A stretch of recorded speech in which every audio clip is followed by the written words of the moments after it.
Welcome, everybody, to another episode of MC Fireside Chats. I don't know if you guys saw at the end of that intro there was a scene where it got real quiet and the campfire was there, right? And you saw like the lake underneath the dock. That's where Greg's laptop fell into, and that's why he has to reboot it every time before he joins the show. The question is, am I lagging? No. Oh, wait. It's just not started, but it's here. You literally lag every week, man. Just like spring, talk to the wife, get a new laptop. It's time. Oh no, I have full control of the purse strings for laptop purchases. Why it's right here. It's next to me. It's just it's not in use. I should use it. Well, then what are you using that's lagging? You're actually on a desktop that's lagging? Nope, same old laptop. I can't throw things away, man. My laptop is it's like 9 years old. It still works great. Except for this. Maybe have a conversation with your partner who's more forward-thinking, a camp strategy, up on the times. I can't think of anyone else in camp strategy that's more forward-thinking than me. So. Well, we'll save that conversation for a different show, maybe. Indeed. But super excited to be here for another episode of MC Fireside Chats. This is our fourth week episode. We're focused on the RV industry, outdoor rec activities, things like that. We have our two recurring guests here with us, Angel and Greg. Nobody from the RV industry could join us. I think they're all in board meetings or didn't like what I talked about last time on the show. One of the two, or maybe a combination of both. No, it's probably board meetings. And then super excited to have a couple special guests here. Arthur Jason, COO of is it AC Future? Am I pronouncing that correctly? Yes, Brian. Thank you. Okay. Yes. Cool. AC Future is here. He's going to talk about his cool AI transformer homes. That sounds hopefully it's a Bumblebee thing. That's what I'm really picturing in my head. But maybe I'll be disappointed. I don't know. I'm setting the bar high for you. I'm sorry, Arthur. And then Brent Fullerton, the general manager of Carefree RV, to discuss customer experience strategies that are refining RV sales and rentals. So welcome, everybody. I kind of want to first turn it, as we always do, to our recurring guests, Angel and Greg. Is there anything that's come across your desk in the last month or so since we've all been together on the show that you feel like we should talk about? Angel, please take it away. Yeah, I mean, for me, nothing specific came on my desk, since the last months. What I've seen and I see being more in demand and of interest is also the wellness tourism. How that's growing and, it really increasing that type of experiences, touching the wellness in nature. So that could be very interesting as well to talk about for sure. Okay, so tell me what's on your mind, with wellness. Yeah, so when it talks to wellness, there's many aspects that can touch that.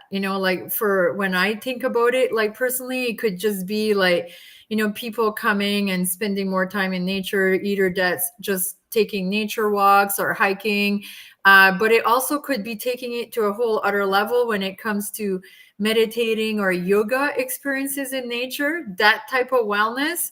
Even in terms of forest bathing, you hear that a lot more, that term today. And also the Nordic type of experiences in nature, even if it's just cold plunge, the cold plunging is getting very popular, or the sauna, or a combination of it all. I think really wellness will touch a lot of that, even if it's just part of an experience where you're in nature, and combined with that, you have the herbal tea experience. There's many ways that you can combine that, but I know that, from hearing and talking to people, that's a huge growing segment. There's a big demand for that. And it's very interesting, and it really diversifies from so many different angles or capacities. Yeah, and nature is one of the biggest coping mechanisms we have. I think there are some people who will instantly admit that. There are other people who will consider that, and there are people who will say, no, nature's not for me. But ultimately, I think human nature, I guess, is that nature is one of our best coping mechanisms. There are certainly others, like for Canadians booing at the U.S. national anthem, controversial topics maybe we don't want to get into, but maybe it's better to go take a hike, and experience nature. Greg and you and I were going back and forth an email with Scott about that, and I don't want to get into this conversation, but because we'll talk about it later on Outwired. but about the economy and how people are hunkering down. And as kind of a result of perhaps a series of negative things that have happened with the economy and depending on your politics and whatever else, the data appears to be showing that they're hunkering down more instead of getting out into nature when they should be getting out into nature, like now more than ever, right? That's interesting because anecdotally I don't see that. I am admittedly I'm a nerd. I love to get out and geek out on plants and bugs and birds and all that stuff. Really? I did But not know that about you you, may have Greg. known that about me. I advertise it quite a bit. It's so my circles. That's what I see people doing, and that's in my brain. It's like what it doesn't compute, right? So times are tight. Maybe the economy is chaotic. You don't know what costs are going to do or what the markets are going to do or what your 401k is going to do, but you own a pair of shoes and it costs you zero to go out and get on a trail, except maybe some gas to drive down to your And local trail. calories. Let's not forget calories, And Greg. That's calories, really but hard. Yeah. let's face it, I don't know anybody that doesn't have a general surplus of those to give out. I mean, there are certainly folks out there that don't, but in my circles, there's plenty of us with a surplus of calories to give out. So as Angel said, I see that stuff as rising. So I think it's kind of interesting that there might be data out there that points to something different. Well, I think it's both, right? Like I would wager to venture it's both. I think that because of the economic like whatever the situation is, right? That's just not like we're not going to talk about that. But whatever the hardship is that people are going through that appears to be in larger excess now than it has been in the past. I think there are a lot more people who default to nature who are out in nature more. And so those numbers are up. But I think overall as a population, perhaps, is what maybe Scott has data on. So, and that makes sense because a lot of people won't lean into it. They're afraid of the spider or the snake or the bear or the skunk or whatever it might be. But when they do give it a chance, I don't know anyone that doesn't find it rewarding. I really don't.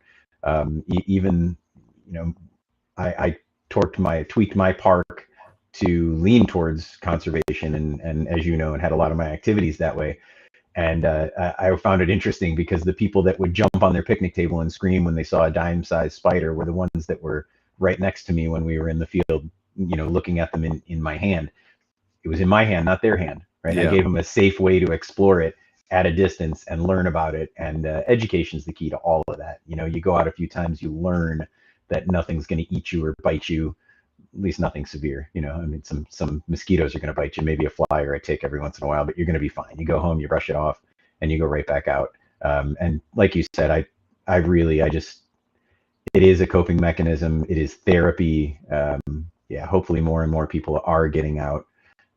Although as I say that, I also complain about seeing large groups of people on the trail when I want to be alone. So I'm one of those people. So Angel, I'd love to hear you because you brought it up briefly, and obviously I want to get to our special guest in a second. I don't mean to leave you guys hanging. We're just having a kind of an impromptu conversation here, but you're more than welcome to jump into it if you want. By all means, if you have something to add, Angel, I'm curious, like for people who are wanting to get out in nature more, and you're not allowed to sell yourself right here, right? Although you should, but you won't. You're not. For those who just want to get out in nature, where's the best place do you think for them to start is my first question. And then my second question is related to, I'll let you answer that and then I'll divert you in a different direction. Sure. Yeah, no, that sounds good. And before I answer that, Greg, I just want to mention that when you're talking about bugs and you love to play with bugs, it makes me laugh because we actually have some guests that come to where we are and you're in nature, right? And we have some calls and people will say, oh, there's a bug here, and it's like, yeah, you can expect some bugs as you're in nature, but it's hilarious. It made me think about that when you said that, but yeah, like, I mean, for me, Brian, like when it talks about like, what's the best place to start? I would say it's just to really, either you even just go to a park, like anywhere, either it's in your city, outside the city, anywhere, just go in the park and just go out to even just breathing the fresh air right away brings you to that place, that I think people are really seeking. And they don't realize that it's as easy as that or as simple as that. It's really just go to a park or go in a nice trail outside and just breathe the fresh air. Because most people, when they go for a walk, they come back, they're like, oh my God, I feel so good. I feel much better. I feel relaxed. I feel I can think clear. So I always, tell people, just doing that already brings you to that experience.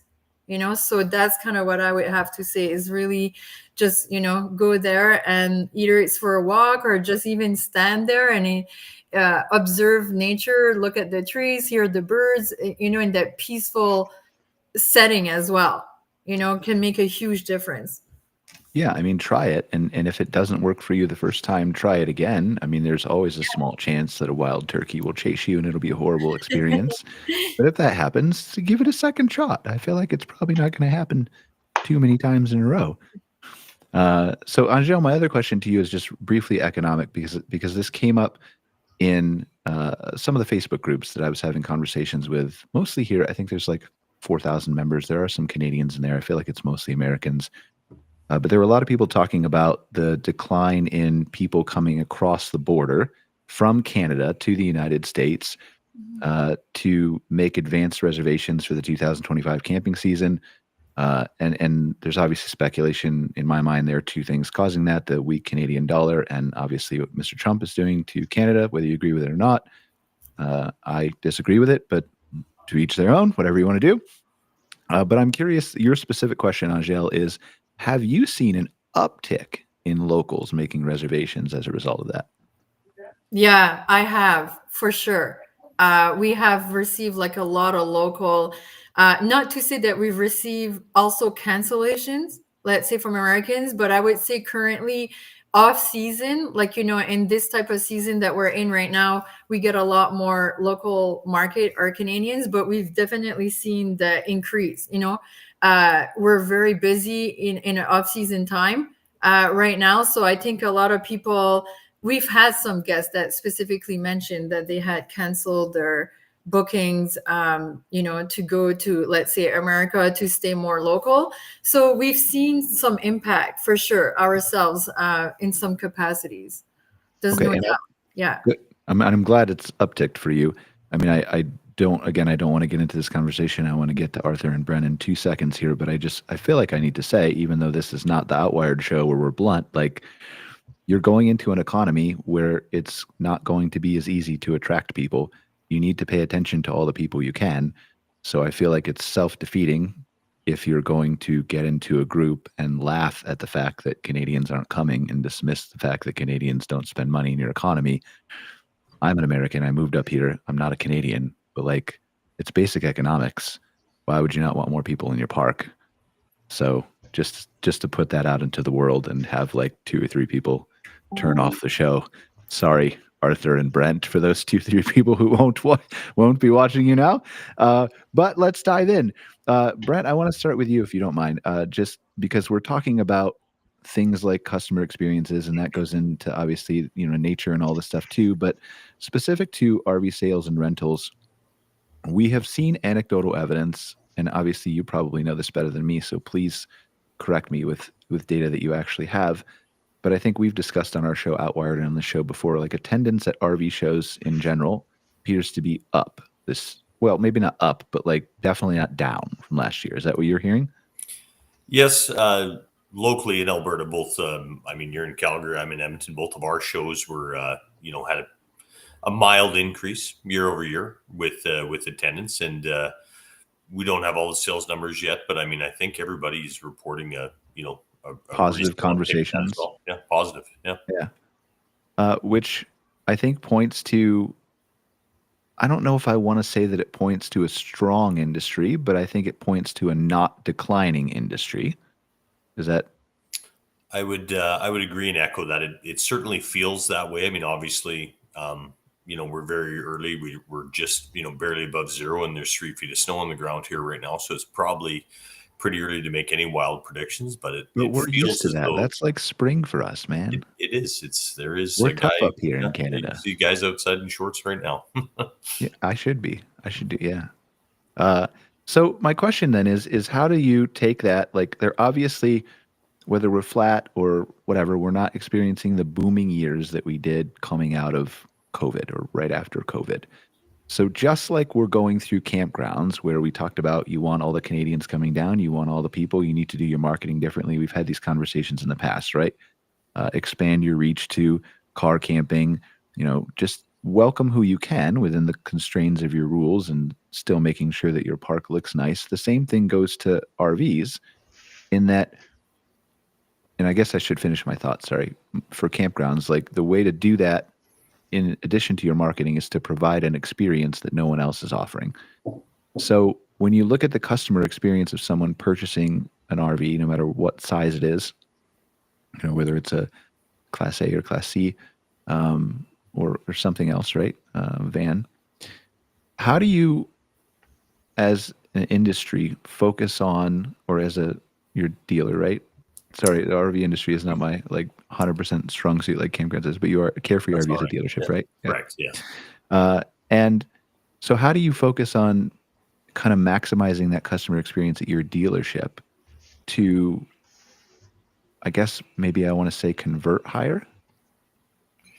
So to basically, kind of repeat the same comment you were just talking about, attracting tourism in the U.S. As an RV dealer, we have to focus on every avenue we have to attract more customers through product, through marketing, through pricing, through our response time and our ability to serve the clients fast.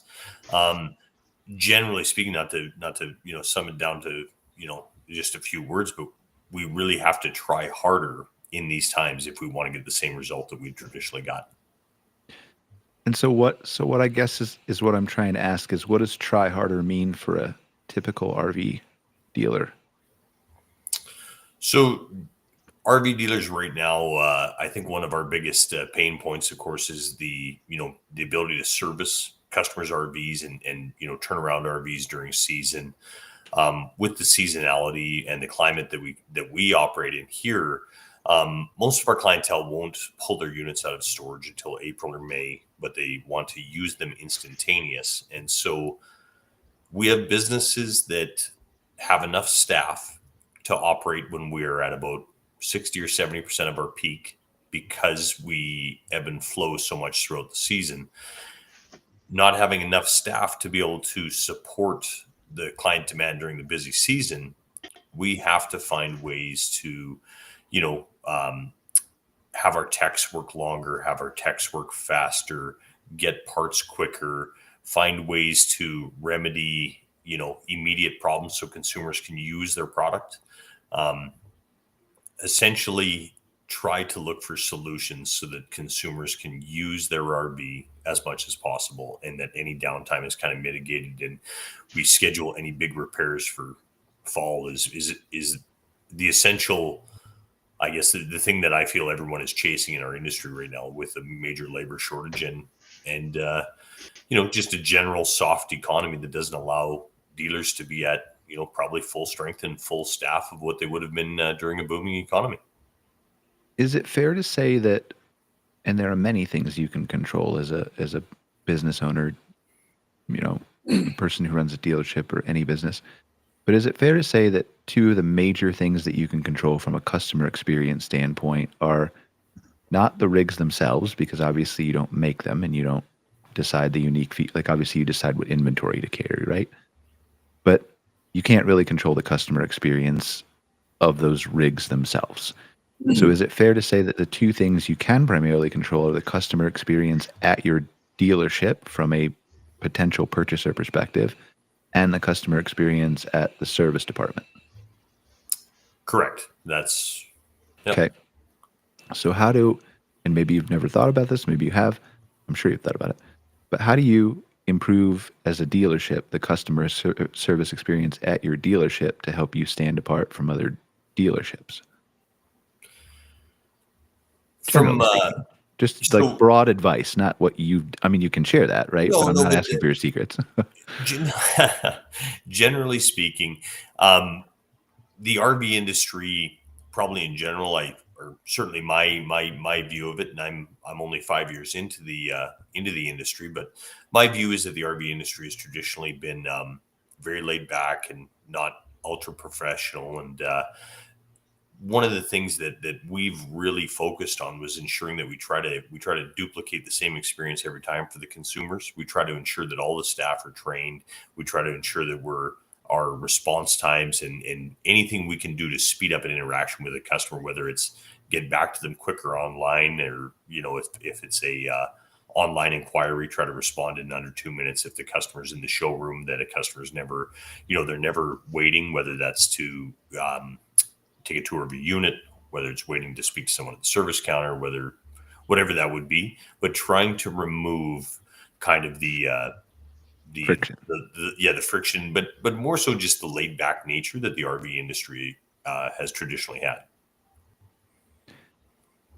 I guess I'm just coming from an outsider, of somebody who's not in the RV industry every day like you are. What do you mean when you say laid back? What is the problem that you see that needed to be solved? A tremendous amount of RV dealers, this may be a perspective strictly from a extreme northern climate in Canada, where we probably don't have the volume that a lot of the American dealers would have. You don't have to sugarcoat things for the Americans anymore. We're not friends like we used to be, apparently. No, fair enough. But it wouldn't be uncommon. I love you, Arthur. It wouldn't be uncommon in our part of the world for RV dealers to be seasonal and close their doors for months at a time, or lay off majority of their staff to the point where they can't service RVs year round, and essentially the business wouldn't be operating anywhere near optimal, and it would ultimately the business would be doing enough that they would make some money, but it wasn't really there to serve the customer. And in today's economy, in today's fast-paced world, it really is all about servicing the customer, making sure the client can, like I mentioned before, use the product and try to do it without delays, without friction, and try to offer them just the absolute best experience you can. Is that a consequence of success, though? And what I mean by that is, and I think maybe you'll agree, Greg, if you want to touch on this briefly, like, I think what we've seen down here is campgrounds who don't necessarily want to run bad operations, but haven't had to think about running excellent operations and have just run good operations because they haven't had to run excellent operations because of, since 2011, economy up, interest rates low, free money, social media, COVID boom, whatever else, right? And now I think that's changed. And so is that the same, do you feel, in the RV industry? Like, I don't think that anybody, I mean, there's probably one guy somewhere, I don't want to pick a state, but maybe Texas, who is intentionally running a bad business. I'm just kidding, Texas. But I think most people probably are trying to run good businesses, good dealerships. Do you think that's just a consequence of the success, and they haven't had to do that, and now they're having to learn it? Are you asking me or Brent? You're asking Brent about RVs, yeah? Brent, yeah, about RVs first, yeah. And then if you want to echo campgrounds, but yes, I believe that that's a just kind of a consequence of, as you said, a consequence of the times and of the industry that and I don't think this is specific to the RV industry or campgrounds. I think this is what is changing retail and/or every business out there. Yeah, it's getting more competitive is what it is, because there are less customers, or, well, yeah, as a consequence, there are less customers because they're more spread out. Whether they're buying less or not, there are more places for them to buy from. Correct. And availability of online options, from your cell phone while you're camping, right? I mean, someone can literally be camping, looking at replacing their camper or the fridge in their camper, and they could be shopping me or Amazon for the parts from anywhere. That's a good point. And then what do you think, last question, well, Greg, do you want to touch on campgrounds, I guess? Sorry. No, I mean, I think Brent covered it, and everything he covered there about the RV industry pretty much applies to the campground industry, and quite frankly, to, as he said, almost every industry, because a lot of that is it's just playing into human nature. We get comfortable, we start to think we know things, and as soon as you think you know something, What you've actually done is just developed yourself a nice blind spot for what's coming, what you're not ready for, what you're not thinking about. And the old axiom, right? You don't know what you don't know. If you're not thinking about not knowing what you don't know, you're potentially setting yourself up for some real pain when the markets do change. And that's what I think we're seeing right now more than anything. I think it just plays to human nature. I mean, you don't know what you don't know is a good, perhaps, transition to Arthur, our friend in America, to talk about. I'm well, also your most friend of in us. America. I'm really, I mean, like Arthur and I are. Arthur, I'm with you down here. Just don't, take it easy on us, would you? I mean, I don't know. You guys started Love it with you us. That's all I'm going to say. We're not going to talk about it here. Arthur. I'm kidding. I have no problem with America. Most Canadians don't have problems with Americans. Arthur, tell us about what we don't know, because I think there's some very interesting things that we don't know about what could change with accommodation specifically, and some really cool homes you're building. Yes? Oh, Arthur froze at the best time he could freeze. You froze a little bit, Arthur, so we'll back off you. And he's coming. He's coming. Oh, there he's coming. He's back a little bit. Nope. All right, he's gone. He'll be back. We have confidence in Arthur. He'll be back. So, I think Brent, I can't remember the other question I was going to ask you. What we were leading into? Oh, service, I think, is what I was going to ask you. Yeah. So how does that also apply then to service? How do you take someone's service experience? Is it the same thing? Is it just the touch points? Is it the making sure they don't wait too long in the lobby or whatever you call it at a dealership? Is it, I don't know, providing what is the magazine that we used to have in the doctor's office when we were kids? Highlights. Yeah. Is it providing a highlights magazine for them to read, or is there a deeper strategy? Brent, go ahead, and then we'll try to go back to Arthur. Sorry, Arthur, we just lost you for a second.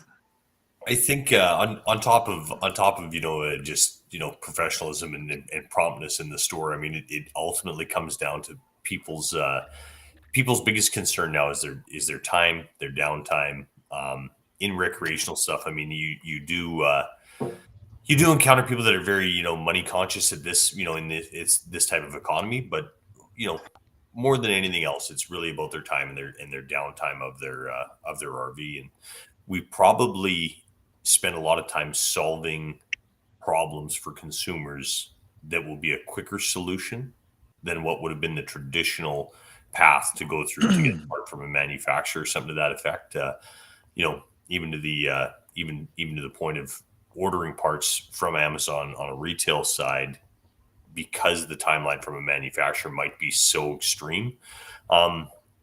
Most consumers would probably be shocked to find out that in today's day and age, from a manufacturer, sometimes a dealer might contact the manufacturer every week for a month to get an update on a warranty claim. And obviously, if it's December, the customer's not too worried about it. But when it's May, that's a pretty sacred time for the customer and their camper. And it's our job to find these solutions to reduce that downtime more than anything else. That's the most important thing for them.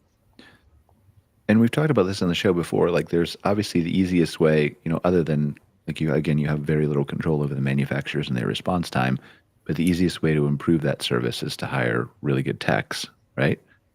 But I understand that is there a shortage of techs up here like there has been in the U.S.? Service repair techs? I don't even know if I can answer that would be the solution to it because of how short we are on techs. I've yet to find the solution. I had robots is the solution, but we're not going to talk about that in the show. No doubt. Well, I had a member of the RVDA of Canada board actually tell me that there's a smaller amount of licensed journeyman technician in Canada right now than there is dealerships. So there's not even enough licensed technicians to have one per store. So we feel blessed to have a few, but that must mean that there's many stores out there without any. Is that because you're super competitive? You have a CIA type program where you infiltrate other dealerships and use subterfuge to convince them to come work for you? It's far from that high tech. Just because you're a good employer. It one must or be. the other, I'm figuring. Yeah. I mean, I would have gone with subterfuge and the good employer, but if you just want to take credit for one, that's fine. There you Okay, go. let's go. Sorry. Let's go back to Arthur. Arthur, are you with us? Thank you, guys. Sorry about that. I am. Can you hear me? No, that's okay. Yes, we can. So tell Okay. us what we don't know.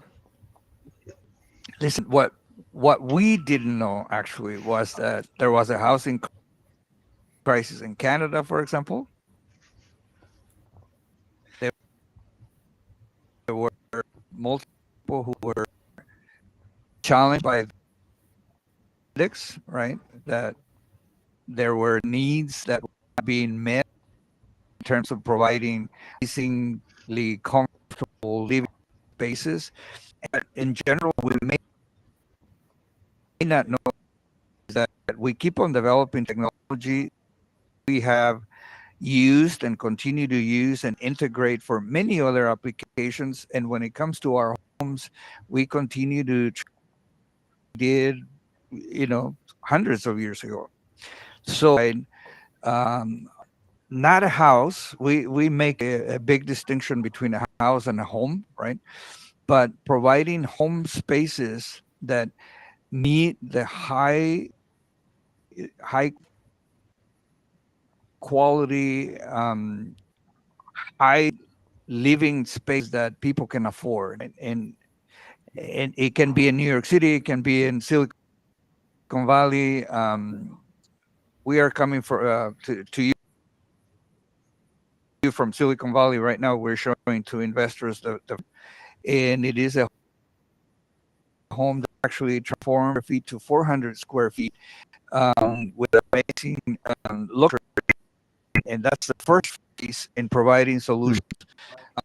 We also have a ADU, a static trailer that we offer for very reasonable prices. I mean, 98,000, 138,000, and the full electric, what we call regenerative unit, the drivable unit, solar power, water harvesting, fully off the grid capable, for 298,000. Selling like crazy. We now have a good problem where we need to start producing and delivering those units. And so I was chatting with Brent earlier that maybe we need to talk and help us in Canada. Something Canada, we love Canada, and it has affordability index to business plan, saying that exists in Canada for San Jose, Santa Barbara, Arthur, you're still Diego, kind of breaking up a little bit. I don't know if you and guys can make him out or if it's just me.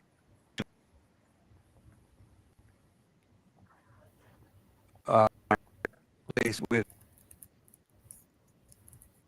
bad American. Can you hear me? Oh, it's not. We joke around. Everybody really loves everybody still. It's just the narrative that we're just talking about in the media. We love everybody. So let me see if Please I continue. can find. Yeah, sorry. Okay. Yeah. So what we don't know is how much market space there will be for the next transition. We see 3 steps in our development for long-term viability. And the first step is where we are providing solutions for example, replacement of the old RV kind of units for RV parks, where we provide better living spaces, better quality, better pricing. And Keep then talking. the I just next want to show these. phase Lisa, is will you just share how the do screen we on Restream and then choose that tab so we can see what he's talking about? But keep talking, please, while she does that.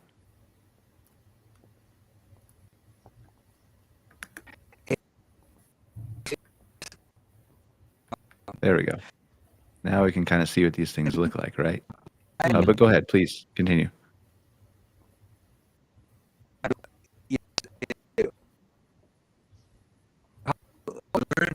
And what we You're breaking up again, Arthur. I'm sorry. We're trying over here.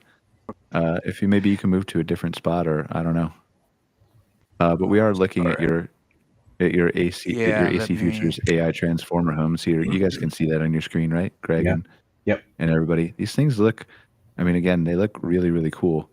And I don't have a lot of background on them, but they were showcased at CES 2025. He was down there, and they're kind of, my notes say that they're redefining the concept of smart living through artificial intelligence, modular adaptability, and sustainable innovation. So what I'm guessing here, and Arthur will correct me in a second when he gets back to a good spot, is that we're looking at, and we've had some of these people on the show before who've talked about sustainability of RVs and sustainability of modular homes. So I'm guessing he's going to talk about some ways they recycle water, conserve energy, have battery, storage and energy, obviously modular adaptability, right? But then things like artificial intelligence that are managing different pieces of the home. So, Arthur, are you better now?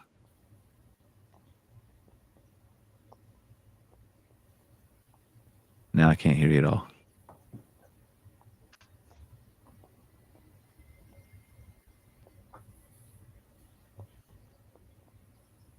All right. Well, you just shout at us if you can get it fixed. I still can't hear you.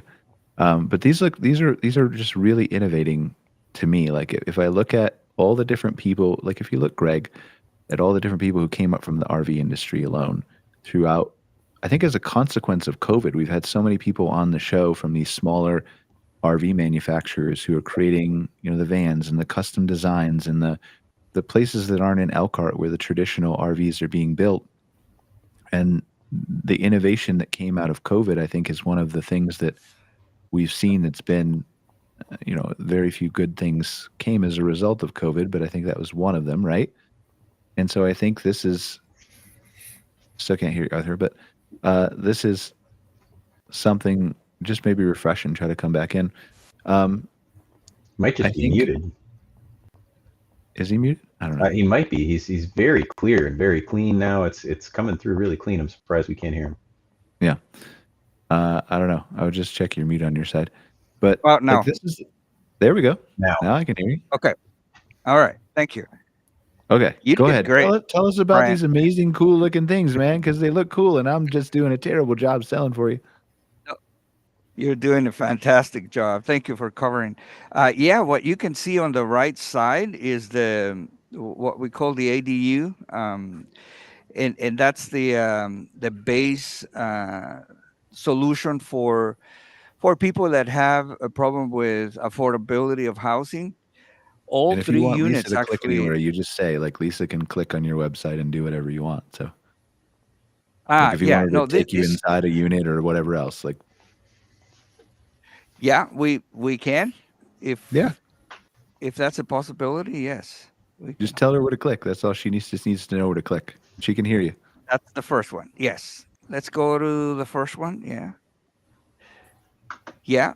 That's the static unit, no wheels, and it is a solution for people who have space, like in California, Silicon Valley, and so on. Amazing living spaces, very comfortable.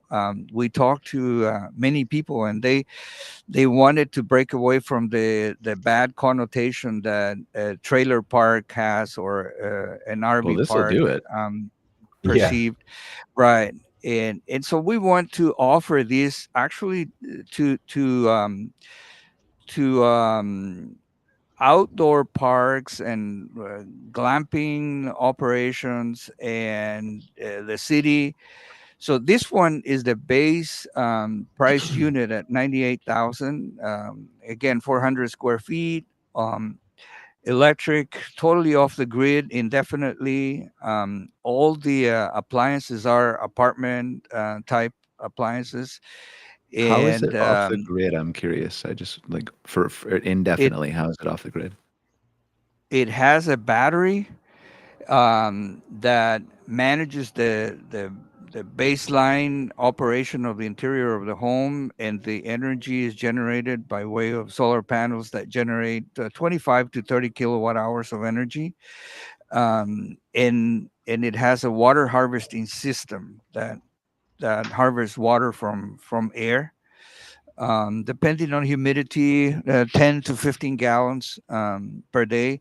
It recycles water, separates solids, and Wow. it recycles the water for additional uses around the unit. You can charge other, for example, you can charge a Tesla car from that, or electric motorcycles, electric bikes, and all integrated through a very simple to use LLM that learns really fast your habits, and light, noise. You want your coffee to be started at 6 a.m. or 7 a.m. We'll do that for you. So we're trying to make it as easy and as comfortable as possible and as affordable as possible. Again, our pricing has been even been criticized when we were in Las Vegas. People were saying, you're not being smart enough. You guys should, increase the price of your units by up to 100,000, and you could still sell them. But our numbers are very good, and we think that the original mission of providing, home solutions and affordable buying, it in the long term is going to be a good thing. The long game for us is to learn how to make amazing living spaces and actually go after the the home market, because we want to transform the view of a home. To me, a home that doesn't move and stays static in the face of fires and floods and hurricanes, it's not a very smart idea. Unless you live We in want to Canada and you provide have no problems with any of those three things. Well, we do have fires, but not this right, far exactly, east of yeah. Canada. and and and and we realize that our solutions are not for everybody, right? For We're sure. trying to do what we can with springs, um but from everything that we stand for, what we want to do is see how we can best provide a solution for as many buyers as possible. We've had buyers that came and bought 100. In fact, the largest buyer that came in bought 101 units, right, in one block. And we've been in conversations with people talking about Airbnb, where they say that their growth plan is now a challenge because they can't find homes anymore. So the idea of developing this repurposed or new glamping high end areas where people don't feel like they're living in a less than kind of living space. It's all with good intentions. I mean, we realize that we all do what we can when we can and where we can, but we just want to provide options, right, for as many people as we can. I don't want to tell you how to run your Our business, vision Brent, is, but this might impact the customer experience at yeah. a dealership. It looks very impressive. I mean, even if it gets them to buy any rig, right? Like just the idea of the walking into this thing and just imagining something different. And obviously, that not to slight RV interiors, there's lots of really nice ones, but this is different, right? Correct. And Right. I will compliment how far they've gone into the sort of the eco living portion of this. Is obviously that's a hot topic with buyers these days, and I do think there's a huge portion of the market that is looking for something that's more sustainable. For two reasons: one, because they like the long term environmental impact of it, and secondly, the ease of not needing whatever resources, whether that is harvesting water or you're generating your own electricity and storing it in your own batteries. All of those things solve problems for customers. Yeah, and I would say I'm a big advocate of thinking differently, right? And if you look at Like if you look at, I know there's divisive topic again, right? But Tesla for now. If you look at Tesla and the robo taxis that he's planning on coming out with, supposedly testing completely in June in Austin, Texas in 2025, rolling them out quickly. Like the idea behind the robo taxis long term is not just to provide a taxi service that you use once in a while like Uber. The idea long term with robo taxis is you don't need to own a car. Why would you? Like, why would you own a car that is so expensive, that costs so much to maintain, that requires you to have insurance when it's parked for 8 to 9 hours a day at work and parked for 8 to 9 hours a day while you sleep and is doing nothing for you, when you could just call a robo taxi because there will be literally tens of thousands of these. And so it won't be even waiting 2 minutes for an Uber. It'll be integrated with your calendar and it'll come down the street and just be there outside your door when it knows you need to leave for work, right? Why can't you reimagine things like that for the home? Now, I'm not going to give you the fact that you've done that here, Arthur, but you're definitely taking a step toward it, I think, of the reimagining piece of it. Right. Because, like you said, like, why does a home have to be a 4-story, 4,000 square foot suburban white picket fence, backyard, front yard thing? Some people will want that. I'm not suggesting they should change their behaviors or preferences, but if you open people's perspective to new things, then sometimes good and interesting things happen, right? Yes, exactly. We're not there yet. This is the very, very first step that we're taking towards getting there. But we are looking at that sharing element that you're talking about. I was very, very fortunate to be part of Tesla, SpaceX, Boeing, NASA, and yeah, you start with something. I mean, Tesla started with a very different mission, and then when someone said, well, if you're going after a self-driving vehicle, then you will need satellite signals, and now you belong to me because you don't have satellites. And then someone says, well, I'll just make my own satellites. And then they said, well, now the rocket guys own you because you don't have rockets to launch your satellites. And then he says, well, I will just make my own rocket. And now the game is media, right? No one is taking serious the idea that the car is selling aftermarket is bringing in a huge chunk of money because it's becoming a shopping center, entertainment center, traveling, mobility, media.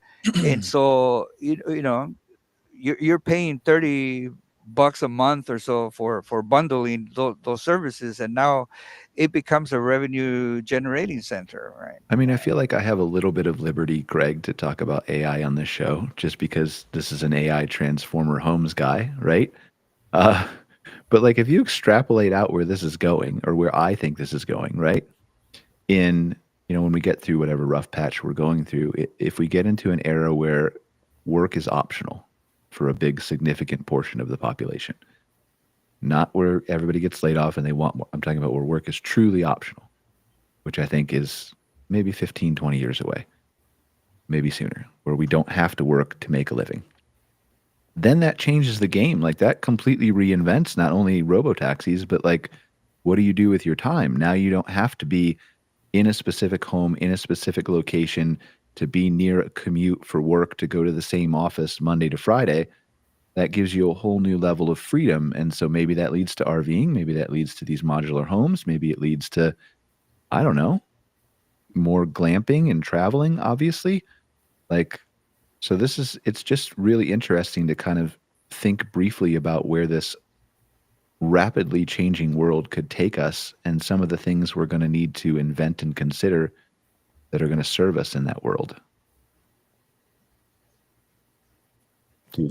Capex utility. I mean, as we think into the way the factory works right now, a lot of the equipment and a lot of the processes and systems are not being used efficiently, right? I think if any company is using assets, particularly capex, if they're using capex at 60-70%, they are doing really, really well. I think it's more like 30%, simply because if you divide the day and night from that standpoint, you're 50%, right? And then assuming that you have an 80% efficiency of 50%, that's 30 something percent. So very inefficient use of space, factory processes, chemical systems, even robotic applications. I mean, it's for us, the idea of a dark factory in the future is very, very real, and the idea of a house that moves with you, or that you can have a sort of ownership of home, like an airplane kind of thing, so that if you're in Canada, you're in the US, in Texas, California, you have an ownership, and you're going to be assured that you get a home when you get there, without um, being concerned with all the moving and just like renting a car before. I remember when I was younger, it seemed impossible that somebody would let you drive their car rented, right? It's because they wouldn't take care of it, they would destroy it. And there were no processes to control that. And now we don't even think about going and taking over the car that belongs to somebody else. In the same way, I believe that homes, we need to start thinking that way, to fit the needs of the younger generations that move a little more, um, want less responsibility with fixing and maintaining the home, and simply I think they're smarter about enjoying life and just staying with what their primary likes are, and not if, trying to fix problems that don't belong to them.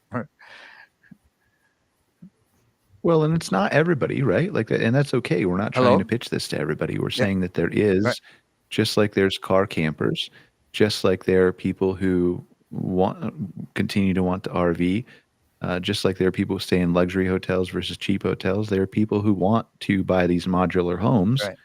There may not be a market that's huge for it yet, but there will be, whether it's from Arthur's company or someone else's company, because behaviors change and things, people adapt to that. And I think, it leads to the beginning of the discussion of our show where we're talking about getting out into nature more. Like, Right. obviously, if you live in a city and you go to the park and there's crazy turkeys chasing you, like, you're stuck in your city. Then you just can't enjoy nature. The only solution is to buy a modular home that moves, that I see. Right. You Yeah. just have to take it and go to a new city and find a new park. Is this right, Greg? Like, how prevalent are these wild turkeys, Greg? We need to understand this. Extremely. Yeah, they're all over the place. There's a great Is there story. cities that you should stay away from? Oh no, none. They are very closely related to Velociraptor. If there was anybody out there that was traumatized by Jurassic Park, they are definitely closely related to Velociraptor. But no, you don't have to stay away from them. They're great and delicious. Is it weird that, So, like, I would actually, if I knew I was safe, and obviously that's a big if, I would actually love to figure out if I could outthink a Velociraptor. absolutely I would not. You find that can't as even a outthink a challenge. turkey. And no offense to you, but turkeys are incredibly smart. They will Yeah. outthink you and then flog the bejesus out of you. They're I very, don't very want to be tough. flogged, but I want to try. Like, I'll take my ass kicking if I need to take it. I will Like, run the video happily if you want to. all right. If you want to square up, we'll play the Rocky theme. We'll have somebody dressed up like Mickey in the corner. Get him, Rock, and then you can get in there, and the turkey just. All right, we'll do that live on Outwired sometime. I would. think Oh that's my better. god! That's a We're better fit. biggest audience I'll ever. fly out there to be with you guys. I'll fly out there to be with you. Angel, what do you think of this from a glamping operator standpoint? Is this something that, because obviously we're looking at this from a modular home perspective, he did touch on glamping, but is this something that could be feasible for a glamping operator to put in their property? Yeah, I mean, it depends. I wouldn't say that it's not feasible. It would depend on the type of glamping resort or location. Sure. Some people are very more into the yurts or like, the safari tents, and some are into the geodesic domes. This is really taking it up a notch. I almost see it as like glamping on the road, which is pretty cool. so you can pick your most beautiful location that you love or in the world and bring your own glamping site right there instead of. Or you could pre-program them to only go between your franchises. And it would Correct. just Correct. I self-drive agree it, with like that no one. control. It just taking you to the next creekside. Yeah. Yeah. Well, I go love ahead. it. It looks beautiful. My goodness. I love it. It does. It It looks would like be, it would be incredible on a like a desert landscape because it looks so, you know, sort of like bringing Mars into it, right? If you had this in Yeah. the Badlands or in Utah and Moab or something, like it would blend in seamlessly. It would be incredible in a situation like that. But imagine if you put that kind of thought into it, right? Like this is what we're going full circle. This is what we're talking about, setting apart experiences, both at RV dealerships and at campgrounds and things like that. Not that that kind of epic thought is going to be required necessarily everywhere, but imagine if you put that kind of thought into it. To instead of putting a Conestoga wagon on a existing RV site and calling it glamping, that you actually created an entire Western themed resort that had Conestoga wagons and a saloon and maybe not the Wow. questionable ethical things that are illegal now today that happened in Western towns, but everything else you could. Uh, but just you created that whole experience the same way you were talking about, Greg, about creating an experience of like a landscape, almost like a space themed, Yep. Like that stuff. I bet you that would sell out for years. Oh, And the absolutely. amount of capital that some of these people are putting into RV resorts, I've talked to people who've put $30 to $40 million in an RV resort after COVID. Like, I don't know how much a Mars themed glamping resort costs, but it's got to be less than that, right? Like, it has to be. It's Maybe not. potentially, yeah, if you're not Great building all that idea. infrastructure. And Yeah, but you if know, not, like that, it feels like that Mars themed resort is like a guaranteed sellout for like 10 years. it would be so cool. Yeah, absolutely. There's so many people that are just, you know, you've got Let's do it. stargazers Let's do it. and let's do it, Arthur. We're gonna have a three-way call after this is over. Brent needs to come in though because we have to carry this into because you can also set this up. You could set it up in the North Woods, easy, and still make it make sense. They're really, Brent. What do you think about these things? Is like Brian asked if them. Brian, I'm taking over. If Brian asked about them at your dealership, you know, and then he brings up this idea that they could self-drive you to the next resort, you know, looking ahead at the things that these type of units will be able to do. Your customer could come to you and maybe they don't even buy it, but they rent it from you and they get an entire experience that plots them out from one park to the next park to the next park and then brings them back to you at the end. Now, granted, you're you left make with money from servicing that thing at the end. sponsorships. Yes. Like That's it. then like the Sun Outdoors, which leans toward more the big people, I understand, which is unfortunate. But like the Sun Outdoors of the KOAs could sponsor you to have you program one of your units to only like market to them and take them to their unit or franchise locations. KOA to KOA to KOA, Sun Outdoors, Sun Outdoors, Sun Outdoors. Yep. There's another revenue stream for you, Brent. First dealership in the North America. To be honest, I mean, there's obviously lots of options with that, and you know, whether you're talking about using it for camping or for housing, and you know, a couple of things in Canada. I mean, the ability to be self-sustained off grid. We have the lowest population density of, you know, I mean, I'm, you know, not, I don't know the facts, but it's certainly better than it is in the United States and probably better than it is in most places of the world. And Yeah, you get into, you get into northern Alberta, and I mean, you know, you can almost find a place to camp anywhere, but trying to find a full hookup would be, you know, that would be a real challenge. Yeah, Churchill, Manitoba is on my list. I need to go see the beluga whales and the polar bears, but bring a gun for the polar bears just in case. Not that I want to kill a polar bear, but it's dangerous up here. Okay, guys, Canada's like very dangerous. It's not for lots of turkeys. Very dangerous. Yeah. Not for the faint of heart, guys. But the you know, the other side of this is you know, as we, you know, I talk about us having this, you know, vast landscape where there's no you know, hookups, and we don't have the campground infrastructure that the United States has.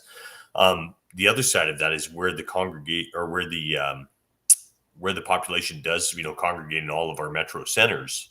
There's a big push to condense those further and further.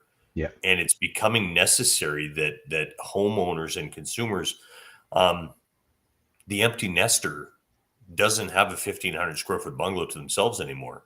The kids are 30. They still live there. They might be married and have their kids there. The empty nesters actually own an RV and they leave on the weekend.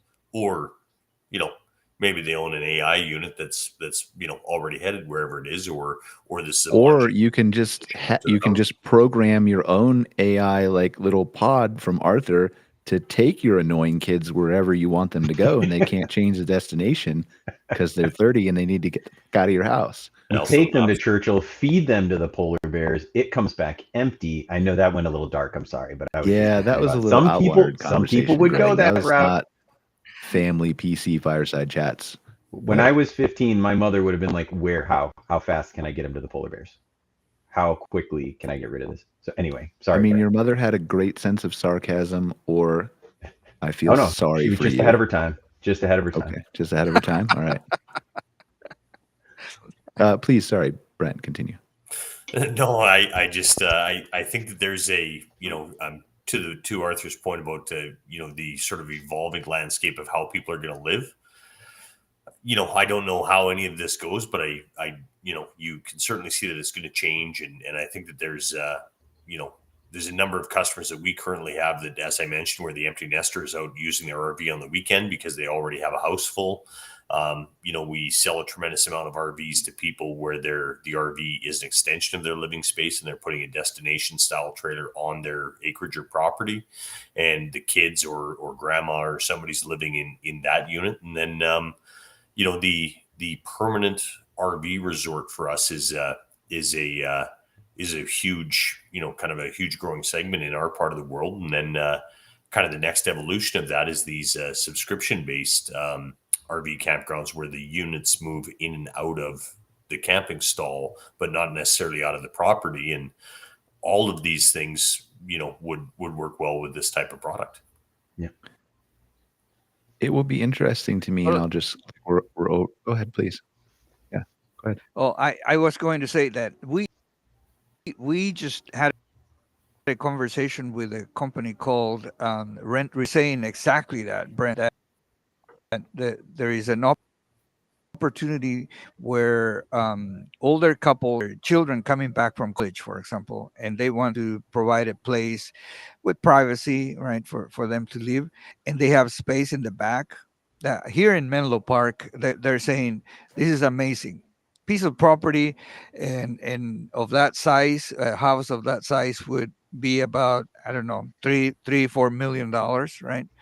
They buy something like this for $100,000. They put it in their back space, and they suddenly can have their kids stay there with their own home. And the other way around is their professional, their kids who are doing well, earning wise. They want their parents to come and visit, and they want to provide a proper, comfortable living space for the parents. And so these two applications, the ADU, just answers those two situations perfectly. Right? Yeah, it's going to be a fun world where we're headed. I mean, I think anyway.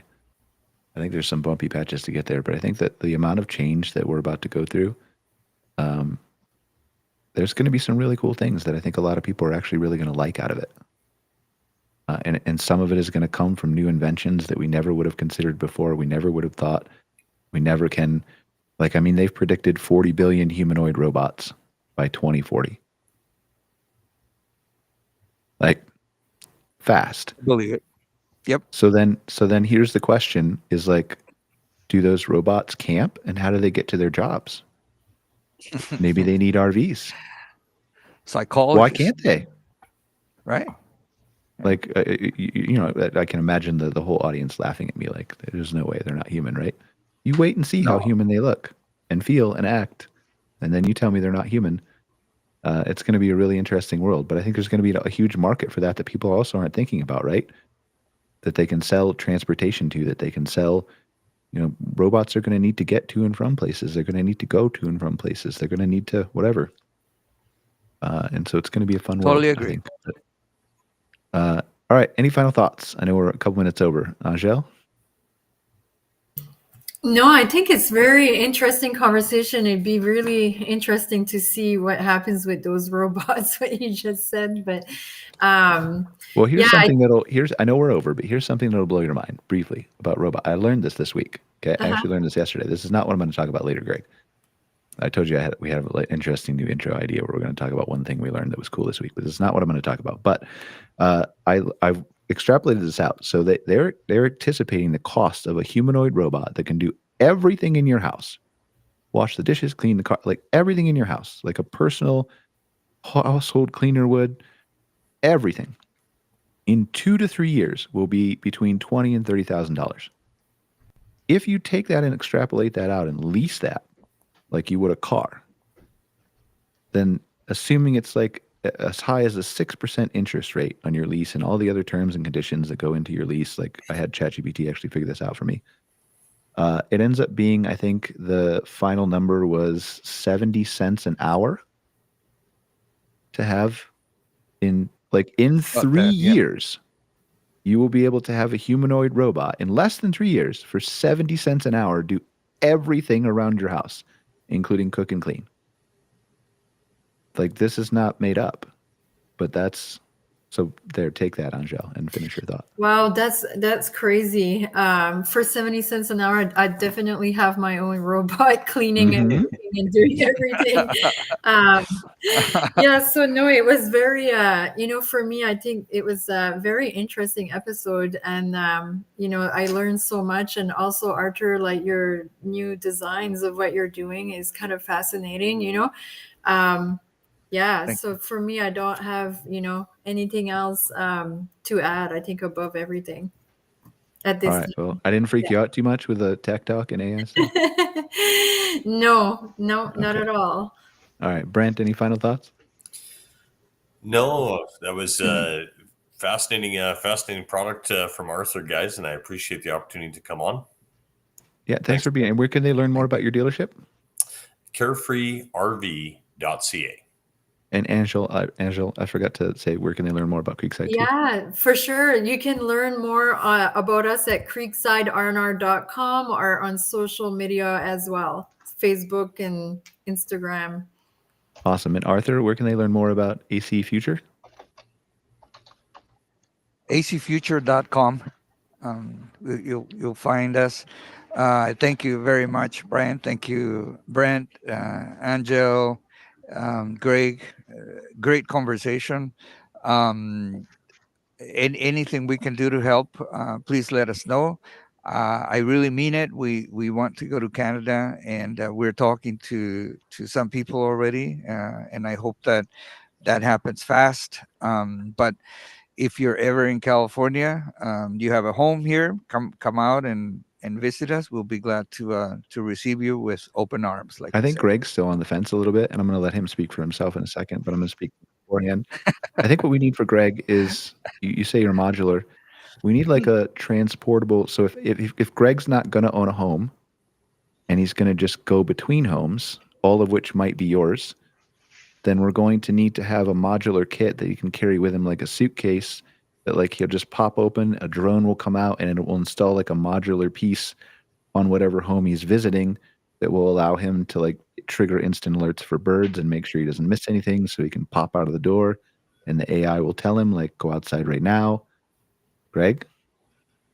I mean, all we got to build is We got to do is integrate the. Trying to think of the brand now. There's an outdoor speaker that you can plug in your garden that records every type of sound you can imagine, and uses machine learning to essentially share it with you and with platforms like iNaturalist and the Cornell Lab of Ornithology. And they put these things out. People buy them, put them in their gardens or on their rooftops. I think it's a Modus. I can't think of the name of it. Do you have one? And no, I don't. I desperately would like to get one. Okay, I got my Christmas gift idea now. I'm not saying you deserve one, but right now I need to carry my backside outside and listen. That's what I need to do. I can't give that up, but it's still a pretty cool way to know what's going on. So yeah, I'll find out what that is. Arthur, I'll call you. We'll integrate them in with the your units. And away you go. You can wake up to birdsong being transmitted right inside from outside. That'd be a pretty sweet way to wake up. All right. And Greg, where can they find out about Camp Strategy? There is a lot of work. Oh, Sorry, yes. Arthur. Go ahead. Arthur, you That's can okay. finish, and then Greg. Yeah, go ahead, Arthur. No, I just wanted to say, Greg, that when I was younger, I had a huge passion for microsectioning seeds, right? And my big question was how do a sesame seed knows which way to grow, right? They're in the dark. They could go down to the sides or up, but somehow 100% of them come up, right? And I used to look deep into how can this little tiny seed be the source of so much beauty, and as you can tell, I'm still a geek because I love studying about the roots and actually following up on the roots of trees and plants, that when they get sick, how they communicate with Yeah. each other and tell each other that they are getting sick. Crazy, right? But someday we'll have a conversation about Absolutely. that. And now you've taken that into so your units grow very similarly to the way that sesame seed does. So you've taken that. That's beautiful, actually. A little bit of biomimicry, maybe, that you didn't even realize you had built into your units. That's pretty sweet. Wow, you're That's right. pretty Yes. sweet, Arthur. Yeah. Yeah. All right, Greg. Not Yes. not all of these people have Okay. like 30 minutes to kill before they have to go to another show. Tell me about So it. they have to do important things. So wrap up. Where can they find out about Camp Strategy? Campstrategy.com. We'll talk about things that aren't turkeys or seeds, or unless you want to, I'm happy to. But yeah, campstrategy.com is where you can find me. Awesome. Well, thank you guys for joining us for another episode of MC Fireside Chats. If you're not sick of hearing from me and Greg, and then Scott Barr will join us later too. We have Outwired that's coming up in literally, 48 minutes and 4 seconds. So join us over there. It's a completely different discussion. We're going to talk about AI, tech, all kinds of stuff. Today, I think we're going to dive into Doge and its impact on the National Park Service, Forest Service, and how that might impact private campgrounds today. But appreciate you joining us on MC Fireside Chats, and we'll see you next week for another discussion. Take care, guys. I appreciate y'all being here. See ya. Thank you. Thank you. Bye-bye. Thanks, guys. Thank you very much. Thank you.